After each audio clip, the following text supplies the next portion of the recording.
ज्ञानतिमिरन्धस्य ज्ञानञ्जनाशलाकया चक्षुरुन्मिलितं येन तस्मै श्रीगुरुवे नमः। श्रीचैतन्यानमोभीष्टं स्थापितं येन भूतले स्वयं रूपा कदा मायं ददाति स्वपदान्तिकम्। वन्देऽहं श्रीगुरु श्रीयुतापदकमलं श्रीगुरुं वैष्णवंश्च श्रीरूपं साग्रजातं सहगना रघुनाथं वितं तं सजीवम् साद्वैतं सावधूतं परिजनासाहितं कृष्णचैतन्यदेवं श्रीराधाकृष्णपादान् सहगना ललिता श्रीविशाखावितंश्च हे कृष्ण करुणा सिन्धु दीनबन्धु जगत्पते गोपेश गोपिकान्ता राधाकान्ता नमोऽस्तु ते तप्तकाञ्चन गौराङ्गी राधे वृन्दावनेश्वरी वृषभानुसुते देवी प्रणमामि हरिप्रिये वाञ्छकल्पतरुभ्यश्च कृपा सिन्धुभैव च पतितानां पावनेभ्यो वैष्णवेभ्यो नमो नमः। श्रीकृष्ण चैतन्य प्रभु नित्यानन्द श्री अद्वैत गदाधर श्रीवासादि गौरभक्तवृन्द हरे Krishna Krishna Krishna Hare Hare Hare Ram Ram Ram Hare Hare. Hare Krishna Prabhuji, thank you very much for joining us this nice bright Sunday morning for you. And as we finish our Sunday soon, we are reading the Srimad Bhagavatam. We are on Canto 3, Chapter 5. Chapter 5 is Vidura's talks with Maitreya. And the text for today is text 14. So I hand over to you, Prabhuji. Hare Krishna. Right. Hare Krishna. Om Namo Bhagavate Vasudevaya. Om Namo Bhagavate Vasudevaya. Om Namo Bhagavate Vasudevaya. So continuing Srimad Bhagavatam, Canto 3, Chapter 5, Text 14. Tan chocha shochan abido nushoche. Hare katayam vimukhan agena. Shinoto devo nimishastu yesham. Ayorvrita vada kati smritinam.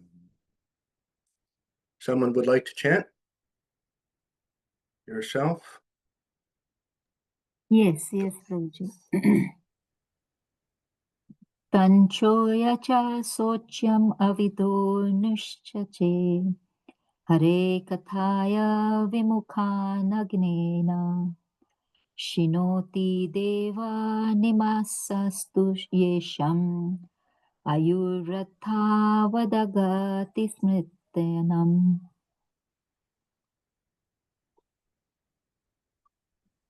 Anyone else? Yes, Prabhuji. Can try. Tanto faccia socian avido no face. Hare kadaya vimukan agave agena. Shinoti devo nimisas tu yesham. Ayurvrita vadagati smrutan.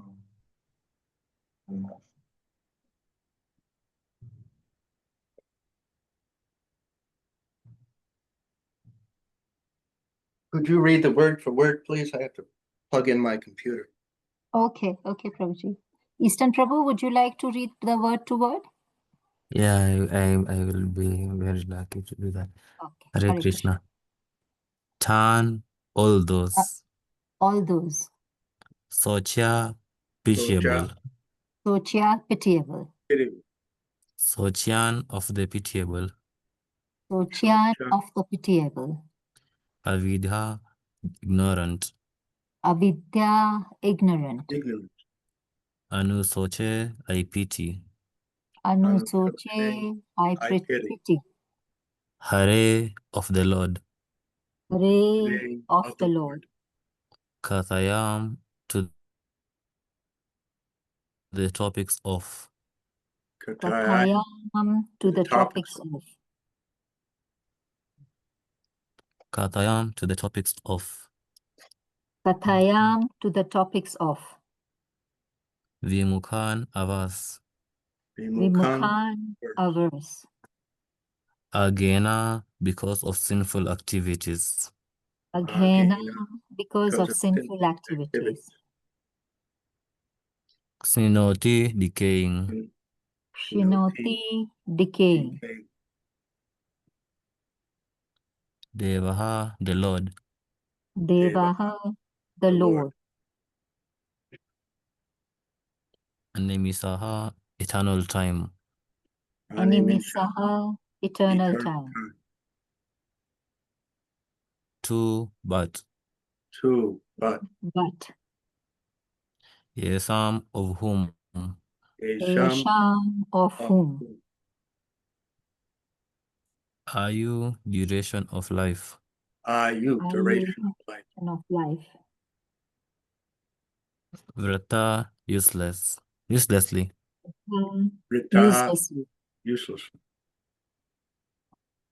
Vada philosophical speculations. Vati philosophical speculation. Gati ultimate goal. Gati ultimate goal. Smritinam of those following different rituals. Smritinam of those following different rituals. Thank you. Hare Translation and purport by His Divine Grace A.C. Bhaktivedanta Swami Srila Prabhupada. O sage, persons who because of their sinful activities are averse to the topics of the transcendence and thus ignorant of the Mahabharat's purpose, the Bhagavad Gita, are pitied by the pitiable. I also pity them because I see how their duration of life is spoiled by eternal time, while they involve themselves in presentations of philosophical speculation, theoretical goals of life, and different modes of ritual. Purport. According to the modes of material nature, there are three kinds of relationships between human beings and the Supreme Personality of Godhead. Those who are in the modes of ignorance and passion are averse to the existence of God, or else they formally accept the existence of God in the capacity of an order supplier. Above them are those who are in the mode of goodness. This second class of men believe the Supreme Brahman to be impersonal. They accept the cult of bhakti, in which hearing of Krishna Katha is the first item, as a means and not the end. Above them are those who are pure devotees. They are situated in the transcendental stage, above the mode of material goodness. Such persons are decidedly convinced that the name, form, fame, qualities, etc., of the personality of Godhead are on the absolute plane and thus non-different from one another. For these persons, hearing the topics of Krishna is equal to meeting him face to face. According to this class of men situated in pure devotional service to the Lord, such devotional service is the Purushartha, the highest goal of human life and its real mission. The impersonalists, because they engage in mental speculation and have no faith in the personality of Godhead, have no business hearing the topics of the Lord, of Krishna. Such persons are pitiable for the first-class pure devotees of the Lord. The pitiable impersonalists pity those who are influenced by the modes of ignorance and passion. But the pure devotees of the Lord take pity on both classes of men because both waste their valuable time in the human form of life in false pursuits, namely sense enjoyment and mental speculative presentations of different theories and goals of life. And the translation again,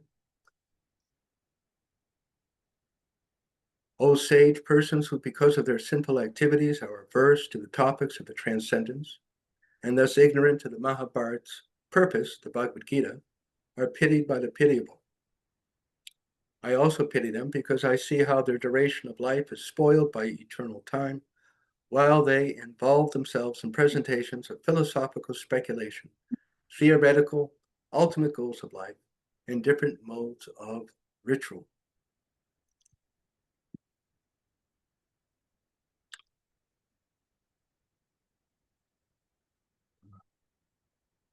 So there are some statements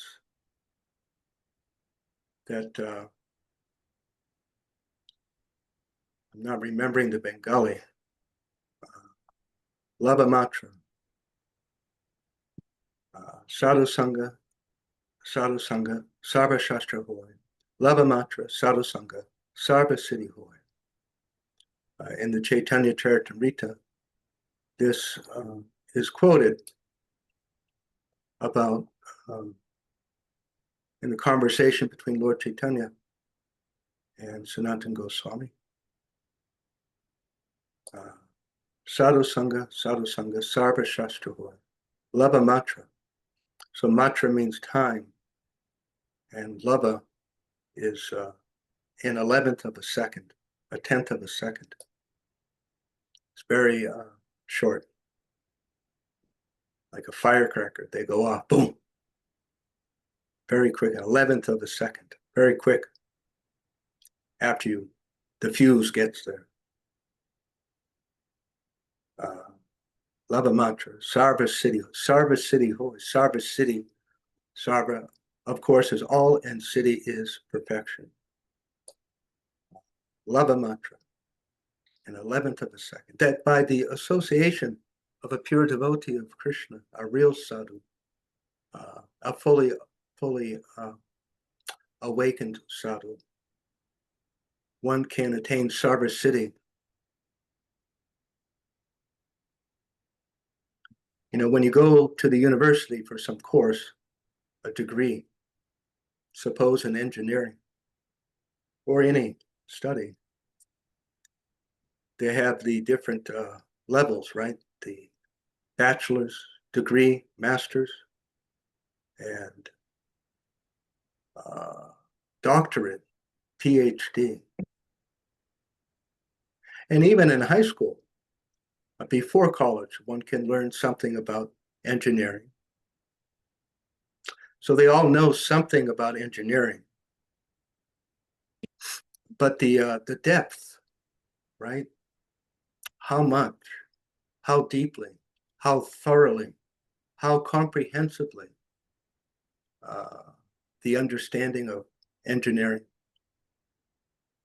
It's different, isn't it? And I say this thinking this in the purport and the text. Srila Prabhupada explains to us that there are spiritualists, there are sadhus who are Brahminical, priestly, think of a priest, or imam, who have good qualities, good behavior, they're clean, they believe in God, right? That's your average priest or imam, whoever, rabbi. And they understand the difference between the higher class of human being who is self-controlled and has good behavior, believes in God, right? You go into any Christian church and the minister will be speaking about these things, isn't it? Treat others like you want to be treated and think of everyone as child of God like this. So they're good. They're good people. And they are good people. Anyone who genuinely has God consciousness is a good person. But that's not the end of it, though. To a large extent in this world, you take any country, any group of people, any state, city who believe in God, and that's pretty much it. Usually, you do what God wants and be a good person. You go to heaven, right? That's the usual religiousness, which is really good. It'd be nice if the whole world was like that. But this sadhusanga, sarva shastra hoy, lava matra, sadhusanga, sarva siddhi hoy. There's more. And it is only in the association of such a rare, very rare soul, very rare. We're speaking about a self-realized religious person. There's a difference. Not everyone is the same. As we discuss sometimes, it is completely possible to be a religious person, be a good person, good woman, good man. Go to the mosque every week, say your prayers on Friday, Saturday, Sunday, at night before you go to bed, before you eat. But it's another step. Genuine spirituality,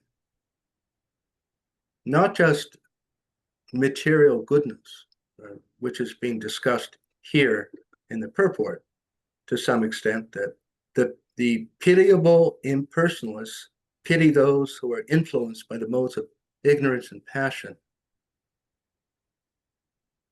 So, usually the ministers, preachers, they are trying to convert others to Christianity, turn them into good people, right? Which is wonderful. But they're generally not so self-realized. It's a big difference. People ask, what's the difference between your Bhagavad Gita and our Bible, Torah, Quran? But in the beginning of the second chapter, Lord Krishna says that, Arjuna, you are speaking so many good things about not wanting to fight your relatives and protect the women. But you're not really speaking like a learned person, because strictly speaking, this is someone who is too much in the bodily concept of life. Lord, the Bhagavad Gita begins in the second chapter, doesn't it? Na tvayevaham tatudasam, na tvameni janani baham, tachaibana bhavishma, sarvavayam atah. That, Arjuna, what is all this? You're giving so many intelligent, good things. But this isn't the way a learned person talks, because no one's going to die here. You're so concerned about killing your relatives, but no one's going to die here. No one was ever born. No one will ever die. Never was there a time when I did not exist, nor you, nor all these kings, nor will any of us ever cease to be. And then on and on in the second chapter about how the soul is eternal, undying, primeval, not slain when the body is slain. That one should not, in the name of duty, lose sight of this, Lord Krishna tells Arjuna. Of course, we understand it is there in Bhagavad Gita. No one is proposing irresponsibility or not following the general duties of human life to care for one's self and care for one's loved ones and family. All of that is in no way whatsoever meant to stop or not be taken very seriously. But with wisdom, that this horse, I'm so concerned about my horses and my cows and my goats. They're not just goats. They're eternal spiritual beings, and I should think about how I can somehow help them to make progress. And my children and parents and neighbors, we, all of us, this na twa evaham jatuna sam, na twa nemi janani. We're eternal spiritual beings. We don't belong in this world so carefully doing our duty. So this is self-realization, and it is the next step for the basic religious person.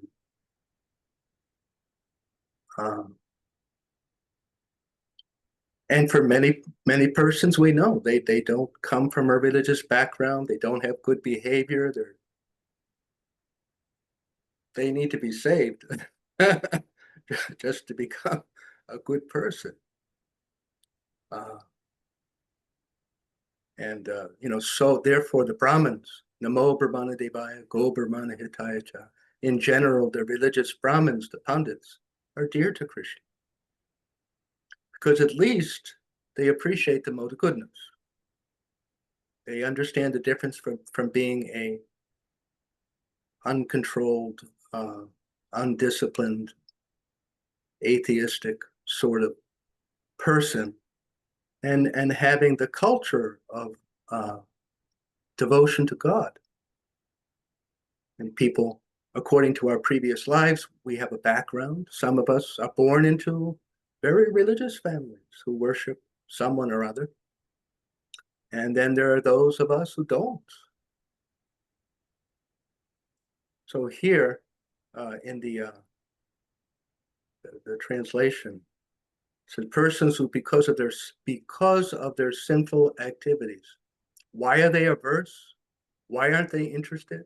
Why isn't the temple or for that matter, any religious building? Why is it not packed with people more? Because of their sinful activities. They are mechanically, as we have sometimes discussed, they're not capable. If you go outside, so probably someone has a dog, and if you try and talk to it, Bhagavad Gita, oh, Mr. Dog, let me listen to these verses. It's useless. Actually, the soul will benefit, but you're not going to have a conversation because of the body, the karmic, the way the body is, just of the dog. It won't let you. So in the 14th and 16th chapters of Bhagavad Gita, there's a very detailed description of the different modes of nature, different character and tamasagun and rajagun and sattvagun.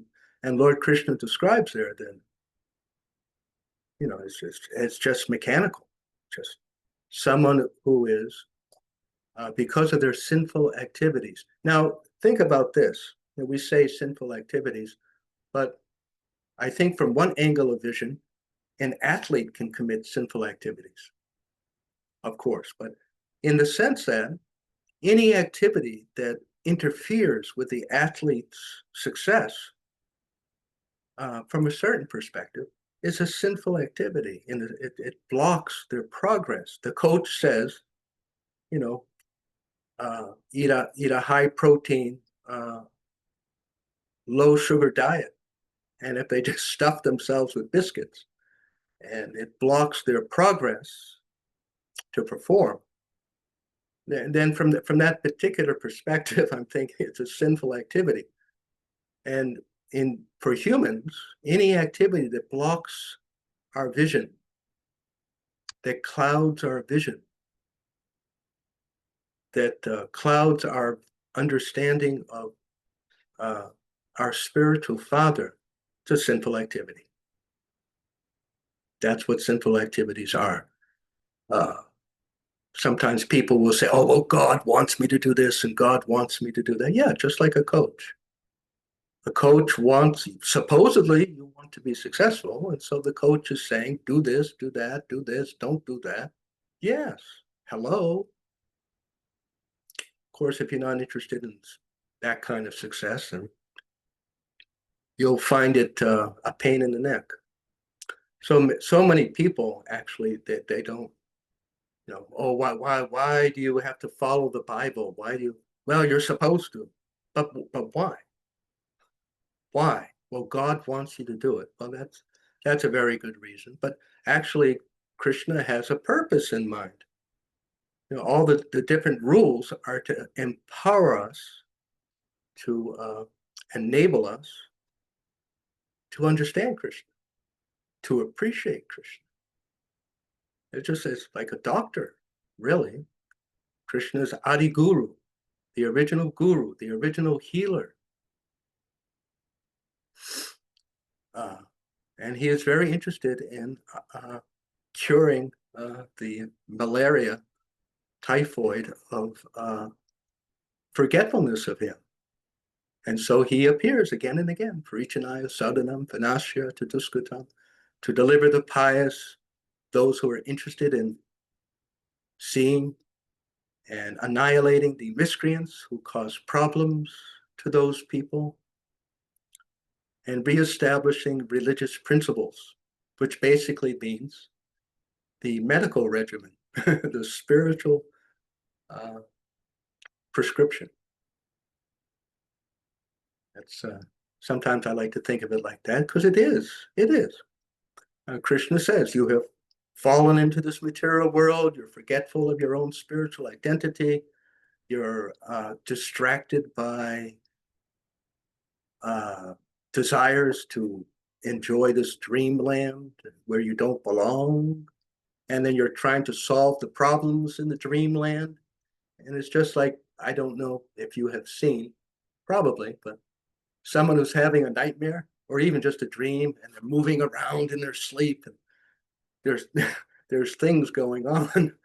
And I just read this morning, Srila Prabhupada was making the point that it's not like someone is being attacked by a lion. There's no lion there. But for them, because they're hallucinating, it's very real. And they scream and they're frightened. And they are. We should not discount it. It's not completely an illusion. But really it is an illusion because there's no lion. Even their arm is in the mouth of the lion, and there's blood spurting out, and the bones are crunching in their horrible nightmare. It's not happening. So there's two things at once. In one sense, it is real, and there is fear, and they may not want to go to sleep again for a while. But it really is a whole thing, and is Maya. There never was a lion in the biting them. So, but fighting off the tiger, and it's not much different. We understand now here. We're awake, and we're fighting different things, isn't it?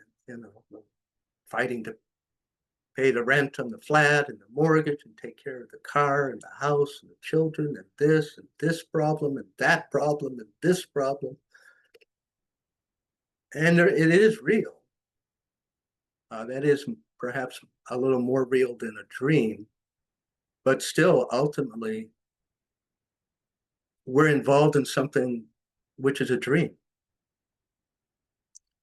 We're not these bodies. This world is not our original whole. We're like living in a very real dream. Nowadays, or not nowadays, I don't know, 50 years now, but it's become so much more sophisticated. The digital movies, they just do amazing graphics, special effects, people and crowds and animals, but it's all digital. It was all manufactured. And so all of what we're involved with, it's manufactured by our desire, our ignorance, by our desire. As in the 15th chapter, Lord Krishna says that everything is resting on desire. Everything exists in this material world by our desire. As we desire something else, then we'll get something else. It's little, you have the streaming channels, you can change the channel, change the music genre. So therefore, this sadhu sangha, sarva shastra hoy, lava mantra, sadhu sangha, sarva siddhi hoy. So rare, a self-realized religious person, a self-realized Brahmin, and more than that, a self-realized Vaishnava, meaning Vaishnava who understands that I'm a servant of Krishna, I'm a spiritual servant of Krishna. Krishna is spiritual, I'm spiritual. Awake, and to have the association of such a person. So I started to speak about how ministers and preachers, they try and part of what they do is save the fallen, the prostitutes and criminals and atheistic people, and uplift to a higher level of life. So that's all very good, but by the association of a self-realized Vaishnava Brahmin, you can jump. You can know about not just becoming a good person with clean clothes who goes to church, but you can learn about the spiritual world and how we can break free from a cycle of repeated birth and death and enjoy eternal happiness in the spiritual world with Krishna.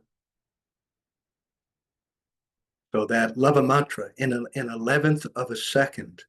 And we just look, see how fortunate we are to have so much association of such a personality. Our ISKCON founder, Acharya Srila Prabhupada, through his writings, translation of this spiritual knowledge. So the Bhagavad Gita begins with spiritual, and that's just Bhagavad Gita. Sometimes people say, well, how come there isn't so much ordinary, regular, common religiosity in Bhagavad Gita? Because Arjuna was already, right? Arjuna was already a religious, cultured, church-going man, so to speak. We already did that. Now we're ready for the next step.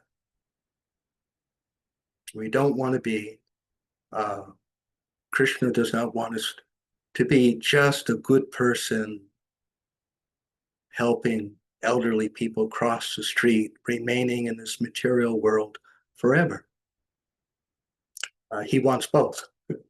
We're good people, and we understand and remember and appreciate that I need to go back to my original spiritual place.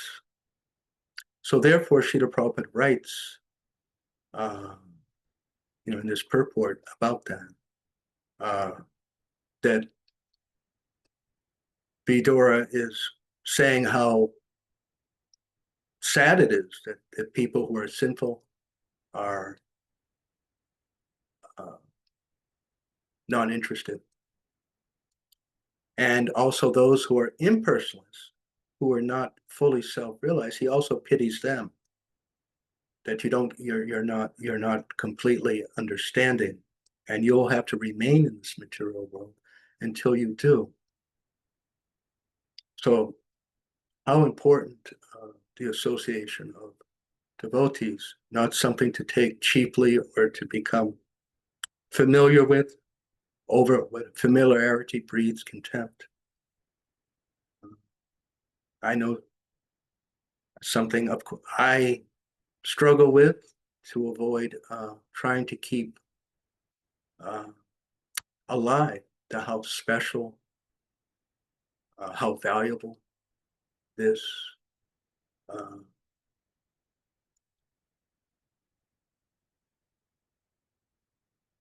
Krishna Bhakti, this Hare Krishna movement. And Srila Prabhupada, or in the story of Lord Chaitanya, there was one devotee, his name was, what was it? Vasudev Dutt, I think. Vasudev Datta. And, oh yes, that was the one. He was in South India and he could not read. And some of the Brahmins were making fun that, what are you looking at that Bhagavad Gita? You can't even read. You can't read Sanskrit. But Lord Chaitanya, he was traveling and he came through and he saw this Brahmin in this. He was, there were tears coming down his eyes looking at the Bible. Said he had it upside down. So Lord Chaitanya said, what is this? Why are you crying?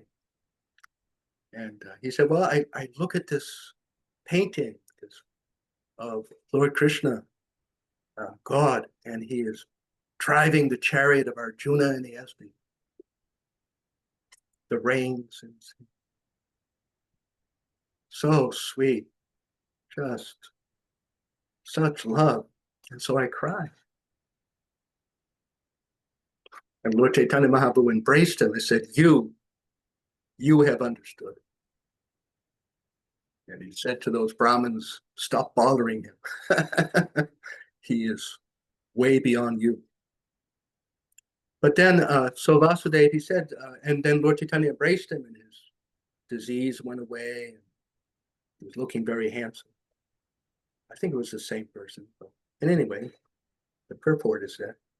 So then he said, now, people will respect me. And I didn't want to lose my humble, simple appreciation. And so Lord Chaitanya Mahaprabhu said that wherever you go, whoever you see, you teach them Bhagavad Gita. And by this, you will remember, just like when you help someone cross the road, we also cross the road. So this hearing and chanting, this repeating the information to anyone, everyone, to the wall of your kitchen while you're cooking, anywhere, however we can. Oh, today I heard Srila Prabhupada say, ba, ba, ba, ba, ba. This is what he meant. This is what I thought was important. It may seem silly, but it's tremendously powerful. Srila Prabhupada himself recommends it. And this is the very process which is exemplified by Maharaj Pariksit and Shukadev Goswami, repeating. So that we remember, oh yes, this is such a special thing. Oh, going back to Godhead. This is not just religiousness. And if we do it, if we just do that, that of course is pleasing to Krishna. Shrinvata Swakavada Sadadadama Nasta Pareshu Bhadreshu Nityam Bhakata Sevaya. But if we can somehow, as it's possible, repeat it to someone who may not be familiar. That, wow, I was really reading this amazing book of yoga. Boy, you got to check it out. Here, go here and read about it. Or maybe someone who is friendly, familiar with Srila Prabhupada. Oh, I read this thing. Amazing. Let me tell you. What do you think about it? Stimulate discussion deliberately. course, we don't have to be crazy people. We can talk about the weather and politics, but somehow slip that in there. Oh, and by the way, I heard this Swami say, what do you think about that? What did you read lately?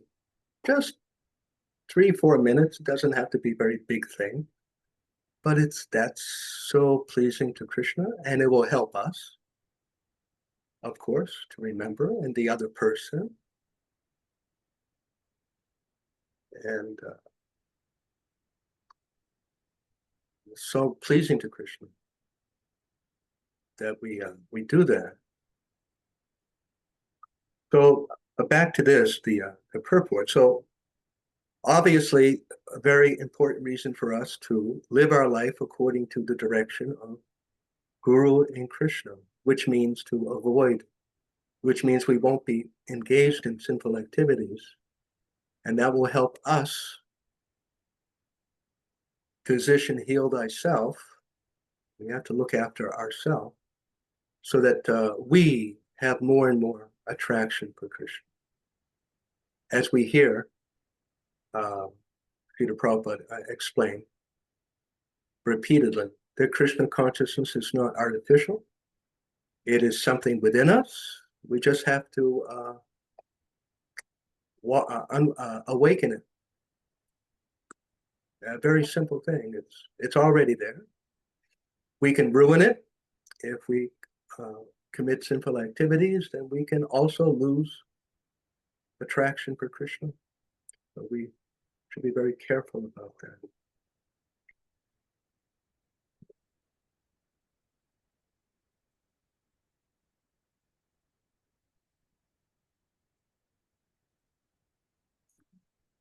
So we are fortunate to get this goal. Krishna Prema Pumarto Mahan, Lord Chaitanya, right, has said that the best success in human life is awakening Krishna Prema, specifically in the mood of the gopi, and that the land of Vrindavan Dham is the non-different than Krishna, completely worshipable, all the different dhams where Krishna appeared. And human life is meant for this pure devotional service. And not only just being interested in God, but Srila Prabhupada mentions here, he says, they accept the cult of bhakti in which hearing of Krishna Katha is the first item as a means and not the end. So what does that mean? People, there's all kinds of yogis and devotees, neophyte devotees, and they understand if I hear about Krishna, my good qualities will come out, my lust, my greed, my anger will become reduced. I'll become pious. Things that I want in life may be more easily obtained by this hearing about Krishna, which is true. Even things of this world that we need or we want, if we please Krishna, we will be much more likely to receive them. Srila Prabhupada writes in the 3rd chapter of the Bhagavad Gita that this Sankirtan is so valuable that even for rain, you want rain, then people should gather together and sing, glorify Krishna. And there have been some notable instances in India, which are someplace, I think Ahmedabad, very, very dry for a long, long time. And so they deliberately performed this gathering of people to sing Sankirtan. And after some days, unusually, clouds gathered and it rained. So that is completely possible. Why not? But not that we should be only interested in that, as we discussed. Krishna is so kind that I may more easily get things that I may want. Even, like the Shraddha ceremony, when people pass on, there's rituals to offer pious credits So that can be done. We can perform these bhakti, transcendental pious activities like Ekadasi, observing Ekadasi, and worshiping of Tulsi, and maybe special bhajan. And we can pray to Krishna that whatever benefit might have come to me, may it go to whoever that we care about. And they can get, Krishna decides, they can receive the benefit. So that's possible. Any questions or discussion, comment?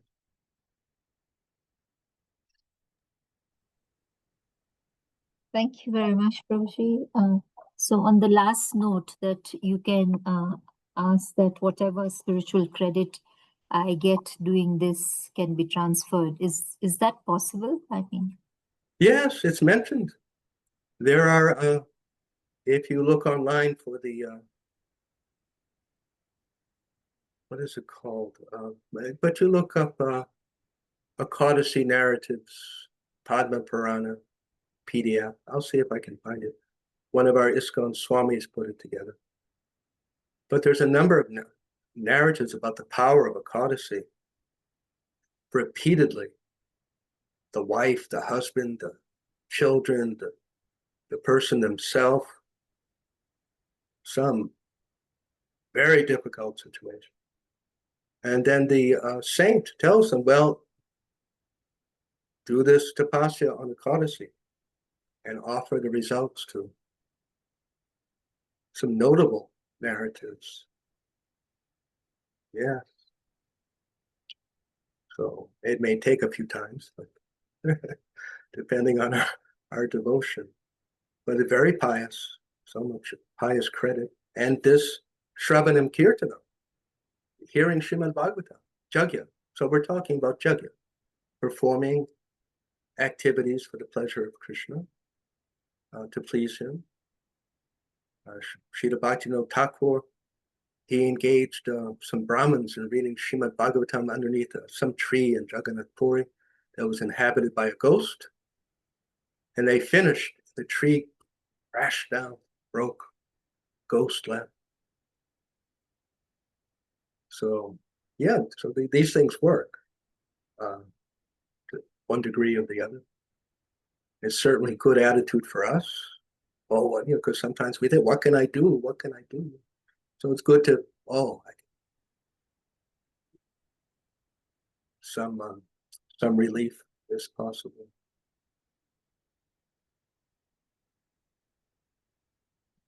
Even there's a few narratives about Sanatan and Rupa Goswami. They were engaged in the Mohammedan government and they wanted to be freed.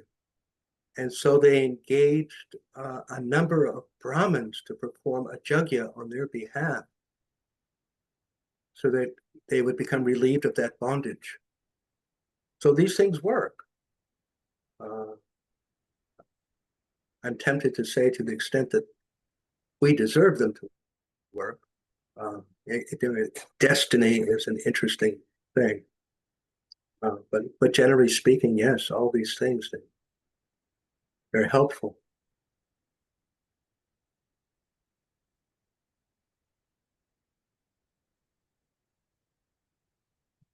I have more question, Prabhuji.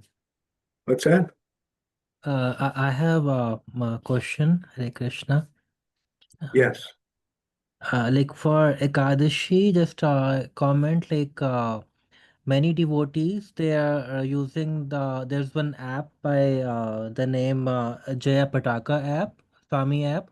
So they are donating their result of Ekadashi to His Holiness Jaya Pataka Swami Maharaj. And I think Maharaj also has requested that he wants to stay in this body and serve Srila Prabhupada. So many devotees they are donating their Ekadashi fast result for His Holiness Jayapataka Swami Maharaj health. So I was wondering, like he's pure devotee, so maybe he doesn't need our Ekadashi fast benefits, but it's just for our benefit that he's requesting. uh, and could you elaborate, like it would be very beneficial for us if we give result to a pure devotee for our Ekadashi fast? I missed the last question. What was the Like question? I just a comment or maybe question, I don't know. So it will be very beneficial for us if we give our Ekadashi result to a pure devotee's health. Like Oh, if absolutely. Mhm. Anyone, especially pure devotee, but it certainly helps build our character of thinking about others and caring about others and doing things for the benefit of others. And this is needed. This is a necessary good quality to cultivate. It's a very special quality that very much pleases Krishna, that we are willing to suffer or accept some kind of what's the word for it? Botheration. Yeah, there's so many instances in Mahabharata and other places of the scripture of people who accepted botheration or suffered for the benefit of others. It's a special quality. What to speak if you're trying to do something positive for a pure devotee, advanced devotee. Krishna will be very happy with you just by the intent. Forget about the result, just the fact or thinking like that.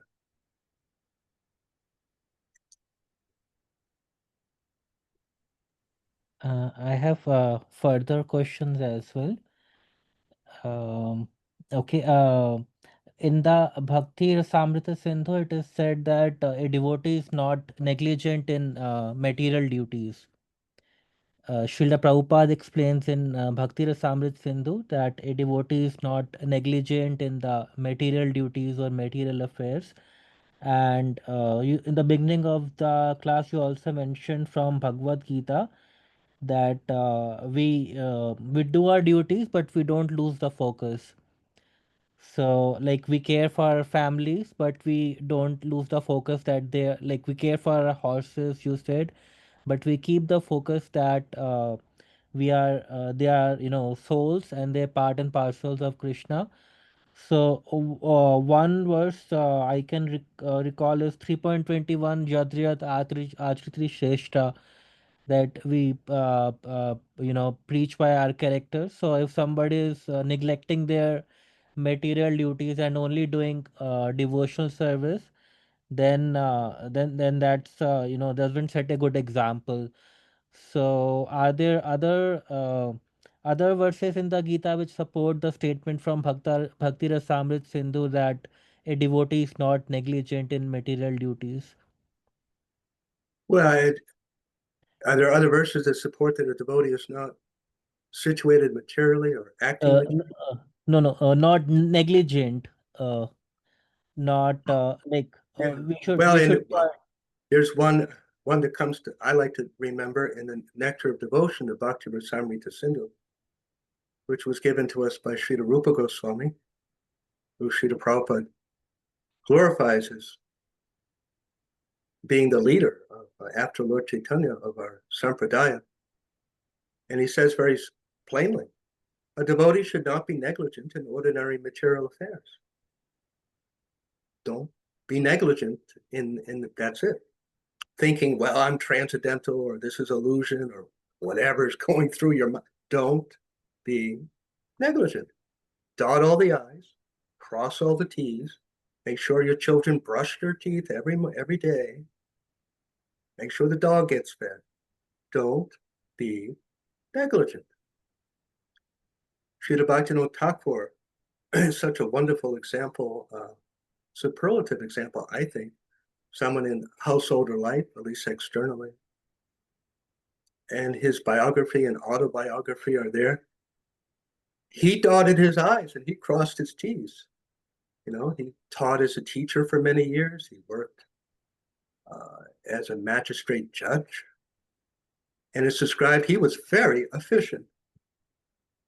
He went to work, he did what he had to do, he did it really well, and he went home and chanted Hare Krishna.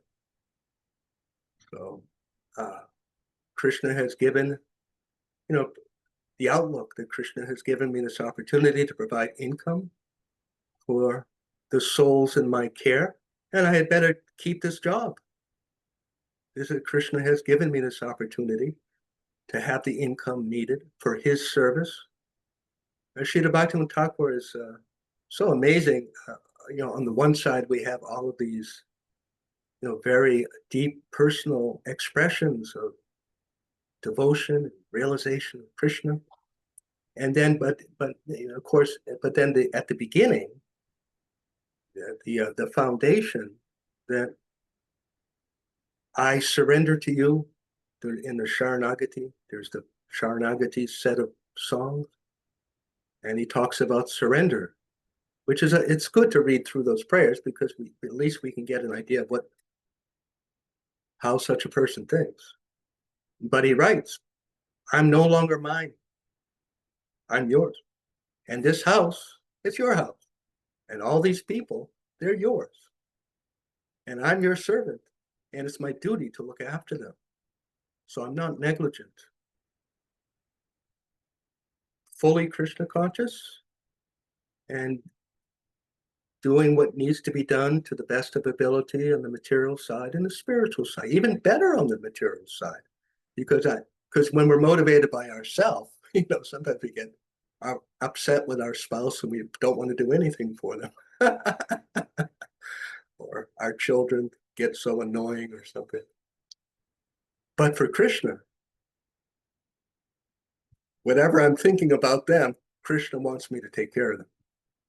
So that makes the potential for an even more stable work ethic and stable marital, whatever my wife is thinking or my husband, what does Krishna want?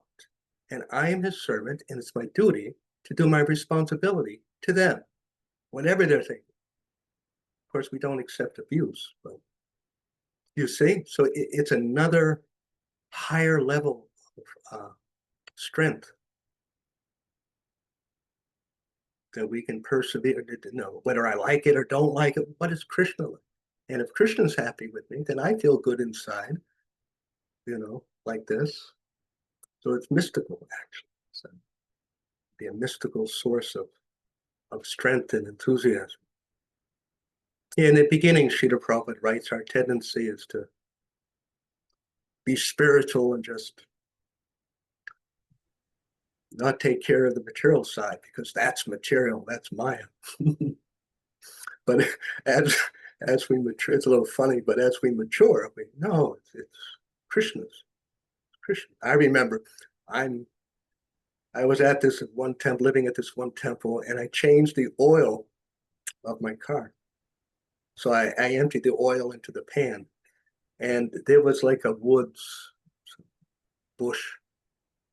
So I dumped the oil onto the ground.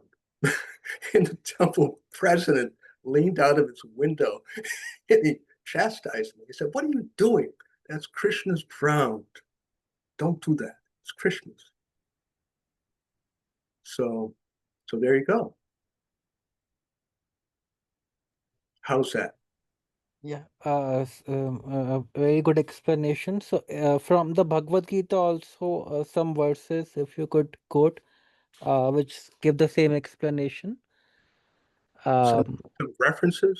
and from the Bhagavad Gita Yes, for in the third chapter, in okay, the first few verses, somewhere in there, Lord Krishna describes directly, okay, speaking about King Janaka, that prescribed duties must be performed because such performance of prescribed duties leads one to elevation. So there's one from Krishna, the third chapter of Bhagavad Gita. Prescribed uh, duties. Maharaj Janak was a very elevated soul. He wasn't being a king because he was on some power trip. He wasn't, getting a lot of jollies. Oh, I'm a big king. No, he wanted to go to Vrindavan or somewhere and just chant. What a hassle having to be a king. But for the service of Krishna. he did his prescribed duties. Yad yad atarati shrestas tatad avataro kara. They want that whatever actions great people perform, common men follow in their footsteps. So that's another reason to be very dutiful in an ordinary way. Souls in the body of women and men and children. And we all have our, how would you call it, our traditional roles. And we may be transcendental, that why do I have to just stay in a traditional role? I'm more capable. I'm as capable as anyone else. Maybe so, but if everyone acts transcendentally like you want to do, then what kind of example would that be for the greatest number of people who need to follow their traditional roles in order to make progress? You see this? So it's actually a kind of divine love that I'm going to step back and I'm not going to fight to do what everyone else is doing because I'm just as transcendental. Because it may not be such a good example for so many other persons.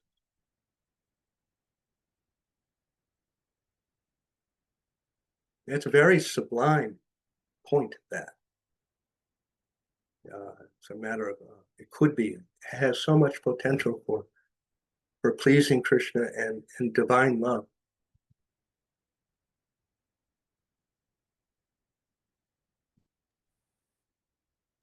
Just to make a little joke, the sannyasis and the ladies may be thinking, well, we're transcendental. We can dance close together, laugh, and joke. Maybe so.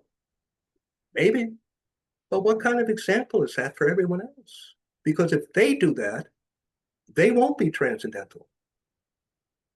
And it's not all about me. What a radical concept. What about other people? Right? So this is higher level kind of maturity and thinking and care.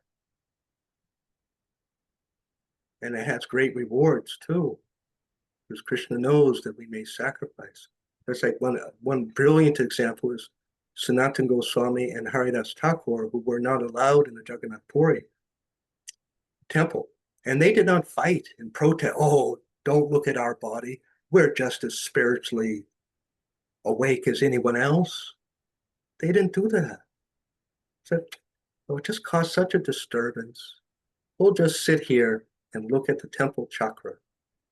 And Lord Chaitanya came and visited them every day. Every day he personally came. So there you go. He was so appreciative of their attitude.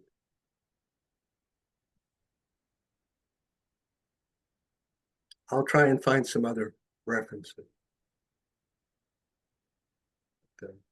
The third chapter of Bhagavad Gita is pretty good. Srila Rupa Goswami carries a little weight. And also, I don't think you were heading in that direction, but we know that it's not some kind of automatic thing that I'm a devotee and I'm transcendental. It isn't that easy. I'm part of Lord Chaitanya's Sankirtan movement, and and maybe not. There's nothing automatic. To the extent that each of us individually truly assimilates the teachings of Bhagavad Gita and follows them, then to that degree we are transcendental. You know what I mean? Yes, Prabhuji. We gotta walk the walk as best as we can. I guess we're late. Thank you. Thank you very much, Akush Prabhu, for that wonderful question. And thank you, Prabhuji, for today's session. I'll request Eastern Prabhu, are you able to end the session? It's really raining very heavily here. But Eastern Prabhu, are you able to close today's session? Hare Krishna. Hare Krishna. I am able to end the session. Please accept my humble obeisance. All glory to Srila Prabhupada. Thank you for the divine class today. His Grace Dina Sharana Prabhuji. We all learned something, I assume so. And yeah, at least I ended the session knowing that we should not neglect our material duties, since the same prescribed duties are the ones that will help us to elevate spiritually. And we shall perform some activities for the pleasure of Vaishnavas. At least we learned something. I'm able to know that Kush has very many questions which are very good. With that, I could request each and every one of us to unmute and chant a round of the Hare Krishna Mahamantra in the glorification of His Grace Dina Sharana Das Prabhu. Hare Krishna, Hare Krishna Krishna, Krishna, Krishna Krishna, Krishna, Krishna, Krishna, Hare Hare, Hare Hare Rama, Hare Rama, Hare Rama, Rama, Rama Rama Rama, Rama, Hare Hare Hare. Hare. Vanchakalpatarubhyascha kripa sindhubhya eva cha patitanam pavanebhyo vaishnavebhyo namo namaha. Srila Prabhupada ki, Jai. His Grace Dina Sharana Das Prabhu ki, Jai. Grantaraj Srimad Bhagavatam ki, Jai. Shri Ananta Gaura Koti Bhaktivinoda. Vaishnava Vrinda ki. Jai. So, Thank you so much for your association and Hare the Krishna. opportunity to hear about Krishna myself. Thank you, Prabhuji. Thank you, Mataji. Take care. Hare Thank you Krishna. very much, Be Prabhuji. well. Hare Hare Krishna. Hare Krishna.